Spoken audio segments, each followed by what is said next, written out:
Assalamualaikum warahmatullahi wabarakatuh. Hari ini kita akan mempelajari Unit 2 Agama Islam di Malaysia. Kita akan mempelajari dalam tajuk ini yang pertama, agama dan kepercayaan masyarakat di Tanah Melayu. Kedua, kedatangan agama Islam pada zaman Kesultanan Melayu Melaka. Yang ketiga, faktor kedatangan agama Islam pada zaman Kesultanan Melayu Melaka. Dan yang keempat, perundangan pada zaman Kesultanan Melayu Melaka.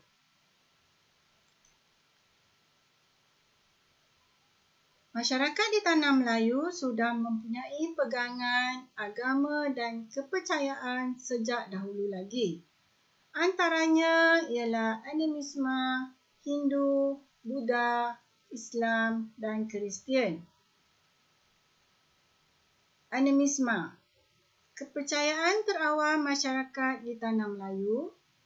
Mereka percaya kepada roh, nenek moyang dan makhluk halus dan juga semangat. Agama Hindu.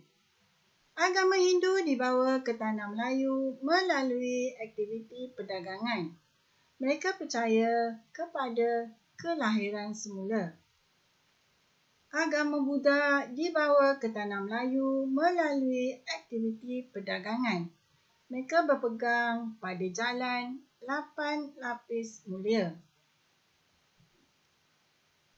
Agama Islam.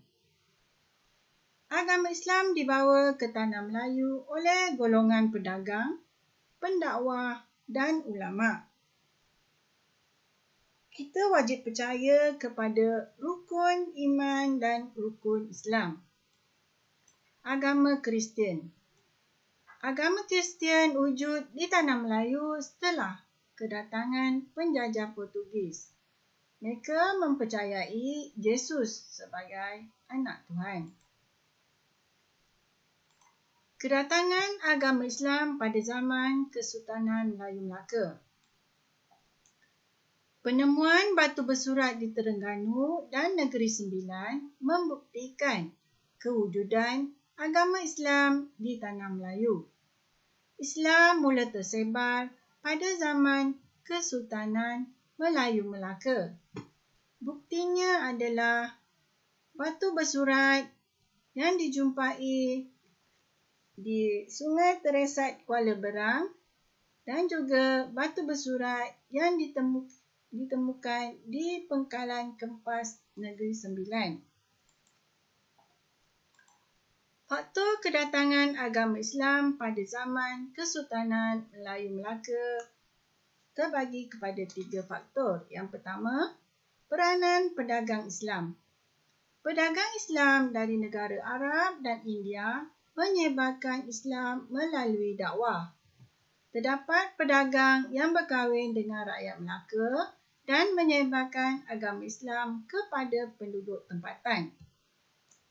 Faktor yang kedua, peranan ulama. Menurut hikayat Raja-Raja Pasai, Islam disebarkan di Melaka oleh ulama dari Mekah yang bernama Syekh Abdul Aziz. Syekh Abdul Aziz. Beliau mengislamkan raja, pembesar dan rakyat Melaka. Faktor yang ketiga iaitu peranan sultan. Perkahwinan Megat Iskandar dengan puteri Raja Pasai menyebabkan baginda memeluk agama Islam. Apabila baginda memeluk agama Islam, rakyat Melaka turut memeluk agama Islam. Perundangan pada zaman Kesultanan Melayu Melaka. Perundangan pada zaman Kesultanan Melayu Melaka turut mengandungi hukum Islam. Terdapat 2 sumber perundangan di Melaka iaitu Hukum Kanon Melaka dan Undang-Undang Laut Melaka. Hukum Kanon Melaka.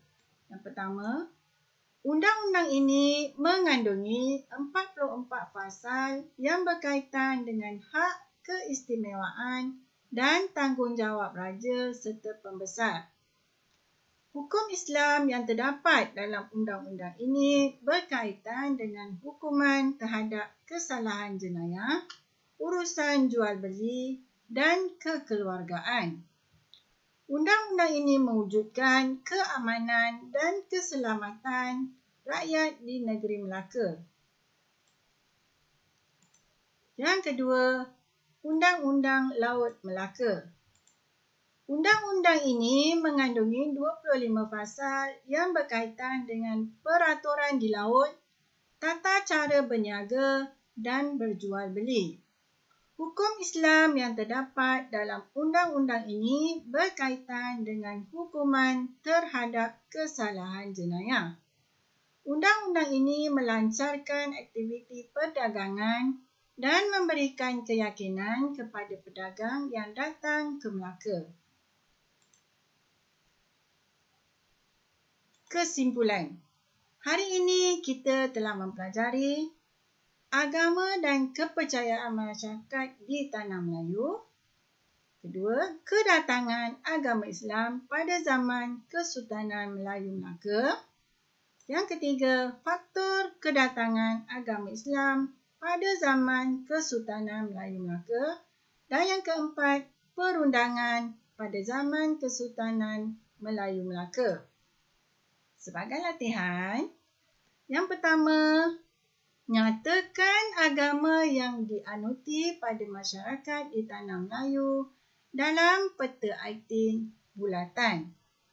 Yang kedua, berikan faktor kedatangan agama Islam pada zaman Kesultanan Melayu Melaka. Kamu boleh buat dalam buku tulis sejarah. Kamu boleh rujuk buku teks sejarah muka surat 18 hingga 21. Itu sahaja daripada Ustazah. Semoga anak-anak jelas dan faham topik yang kita pelajari hari ini. Sekian, terima kasih.